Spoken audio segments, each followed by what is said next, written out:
दोस्तों यह समय अगर मैं बोलूँ प्लैनेट्स के हिसाब से तो ये समय वास्तव में थोड़ा सा डिफरेंट तो है। डिफरेंट किस लहजे में, या यह अगर मैच करता है तो पुराने किस समय से मैच करता है और क्या घटनाएं आने वाले समय में हमको देखने को मिल सकती है।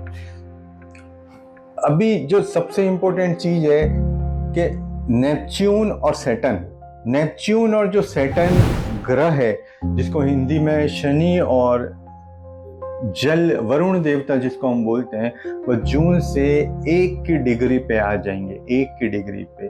तो इस समय आज से करीब 200 साल पहले 1848 में मीन राशि में ऐसे ही सैटर्न और नेपच्यून का कंजक्शन हुआ था सेम डिग्री 1848 में। तो क्या हुआ था उस समय? उस समय विश्व में बड़ी बड़ी क्रांतियां हुई थी, स्पेशली यूरोप के अंदर। ऑस्ट्रिया, जर्मनी, इटली, फ्रांस, 4 बड़े देशों में भयंकर क्रांति हुई थी। और उसी से मिलता जुलता पीरियड 1917 में आता है, 1917 में। और 1917 में एक रशियन क्रांति हुई थी। उसी से मिलता जुलता पीरियड 1952 के आसपास। मैंने 1917 बोला, 1914 नहीं बोला जिसमें वर्ल्ड वार हुआ था। आप ध्यान सुनना, अभी बोल रहा हूँ 1952 जिसमें जिनपिंग और पुतिन का जन्म हुआ था, स्टालिन की डेथ हुई थी।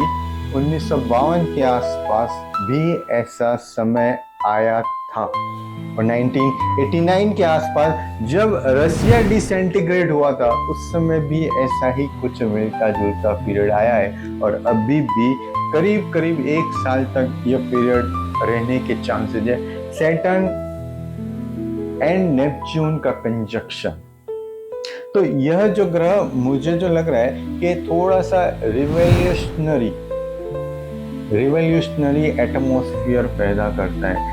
कहीं पे कई जगह पे जहाँ सरकार और लोगों के बीच में सामंजस्य कम है, वहां पे कुछ ऐसा रिवोल्यूशनरी इफेक्ट आ सकता है। अब जैसे पाकिस्तान में सरकार और पीपल्स के बीच में सामंजस्य नहीं है, तो वहाँ रिवोल्यूशन जैसा दिखना है। चाइना में अगर सरकार और लोगों के बीच में जहाँ भी सामंजस्य, इंटरनल वार जैसा, तो वहाँ एक रिवोल्यूशनर जैसा घट सकता है। यह 1 साल करीब करीब नेक्स्ट मार्च और आगे भी यह समय है जो रिवोल्यूशनरी पीरियड है, यह हमको देखने को मिल सकता है। वापस फिर से बोलूँ, ये 1914 की बात नहीं कर रहा हूँ, ना ही 1940 के आसपास जब सेकेंड वर्ल्ड वॉर हुआ उसकी बात कर रहा हूँ। मैं ये 1917 की बात कर रहा हूँ, 1848 की बात कर रहा हूँ, 1989 की बात कर रहा हूँ। Thank you.